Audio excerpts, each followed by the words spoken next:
আমি এই পাতাগুলো আমি কিনে এনেছি 70 টাকা করে এক একটা পিস। এনে এগুলো কেটে দিয়ে কেটে ছোট ছোট করেছি। তারপর এগুলো সুতা দিয়ে 4-5টা একসাথে বেঁধে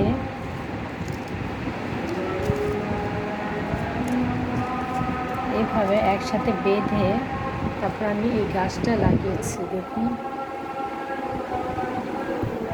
কেমন হয়েছে।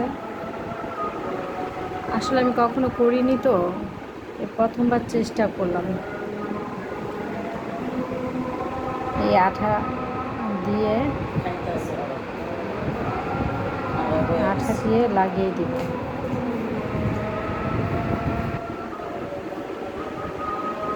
গাছটা এখনো কমপ্লিট হয়নি, আরও করব।